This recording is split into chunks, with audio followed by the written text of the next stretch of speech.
Good morning, kindergartners. Today we are going to do a read aloud, and following our read aloud, we are going to do a fun writing activity. So you are going to need your writing journal, and you are going to need a pencil and your pink eraser, and you're going to need a spaceman. So today, boys and girls, we are going to read the story, Tacky and the Haunted Igloo. This book is written by Helen Lester. Helen Lester is the author. Can you tell your teaching partner what the author does in the story? That's right. Their job is to write the text. They write the story. The illustrator is Lynn Munsinger, and Lynn Munsinger has a very important job. Can you tell your teaching partner what the illustrator does? What's their job? That's right. It is to draw pictures. Now, boys and girls, Tacky and the Haunted Igloo. Tacky is one of our most favorite characters in a story. You never know what this bird is going to be up to. He is an odd bird, but a nice bird to have around. Tacky and the Haunted Igloo. Okay. Halloween was coming to nice icy land, and this year was special because the penguins had decided to turn their igloo into a haunted igloo. Wouldn't that be fun and scary for their trick-or-treat guests? Have you ever been to a haunted house? For days, Goodly and Lovely had decorated their home with cobwebs, pumpkins, skeletons, warning signs, and all things Halloweeny. Meanwhile, Angel, Neatly and Perfect worked on the treats, yummy, gummy Swedish fish, bacticles, and awful waffles. And what did Tacky the penguin do? Snacky Tacky sampled the treats by the dozen and pronounced them beak-smacking good.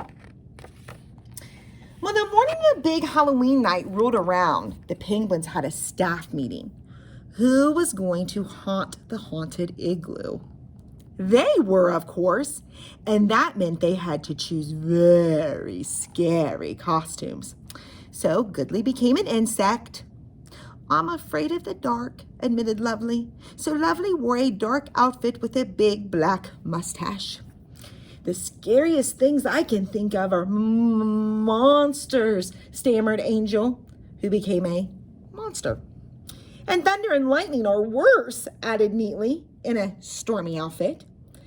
As for me, announced Perfect, I'm afraid of bubbles. Bubbles? Bubbles? But Perfect was perfect, so no one dared to ask any questions.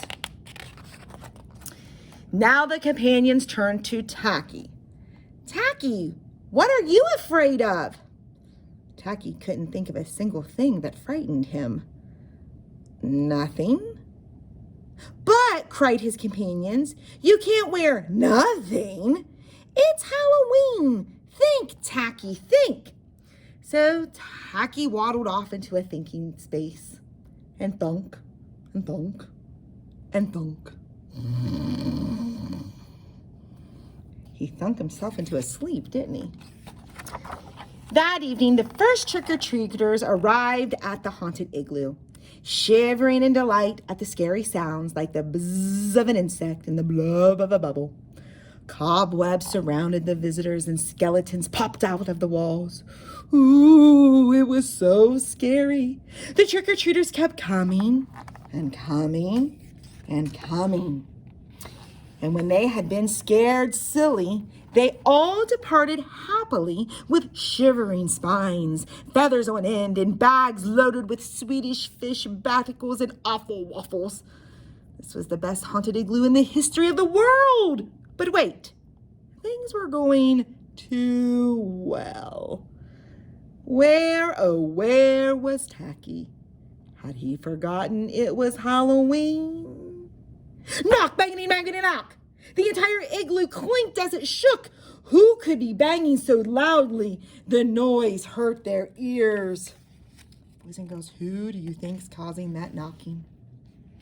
With caution, Goodly, Lovely, Angel, Neatly, and Perfect creaked the door open, and there stood three ghosts who wasted no time in announcing, We're trick-or-treating ghosties, and we ain't no tooth fairies, so give us all your yummy treats or we do something scaries. Oh no. Who do you think that is?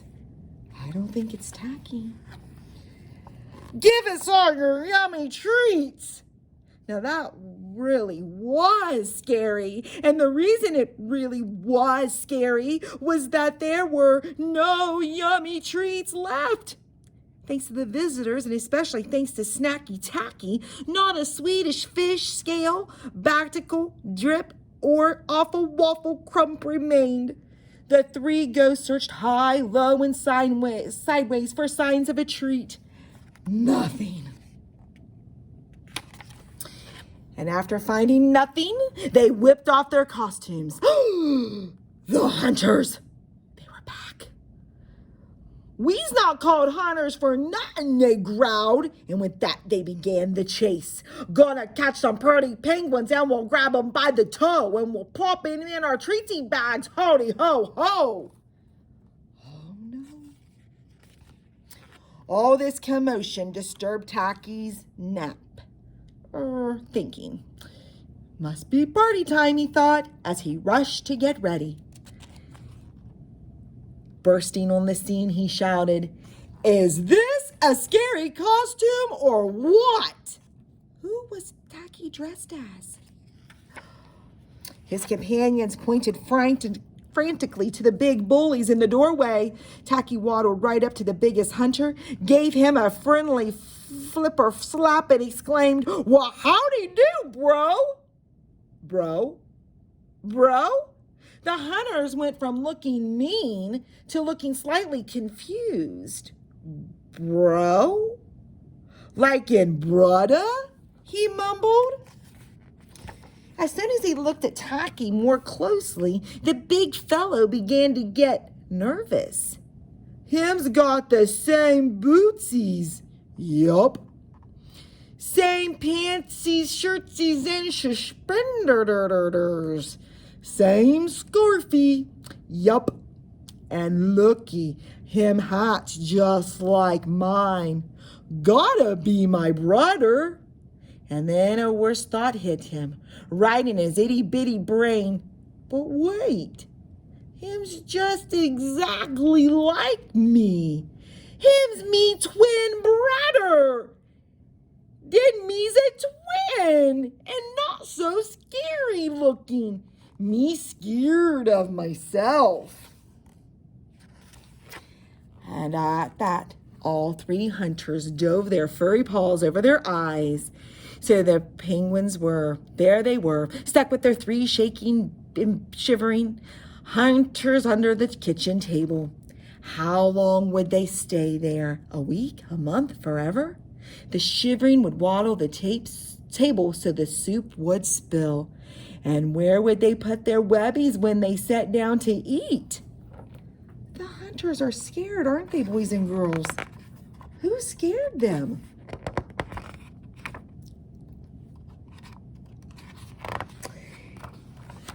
There were no treats left to coax them out. Maybe, just maybe, they could frighten them away. So they tried their best, or worst, haunting noises. Bzzz, went the insect. Wubba, wubba, moaned the dark one. Yeek, screeched the monster. Boom, bitty, boom, roared the thunder. Blub, blub, blub, blub, blub, blub, blub, blub, blub, blub, blub, bubbled the bubble. The hunters didn't budge. Then Tacky chirped. Hey, bro, I'm coming home with you. Well, that did it. Up popped Big Bro. And he and his buddies fled the igloo. The hunter called, "You's not coming home with me, twinsy brother. You be's too scary." And he galloped away as fast as he could, wondering, does me have a beak like my twin brother? And his sidekicks hissed, "You think you were scared? We was seeing double. Two of you was twice as scary."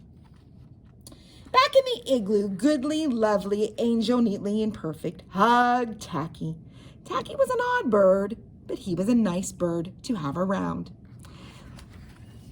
Boys and girls, he dressed up as a hunter and he kind of saved the day, didn't he, to scare off the hunters.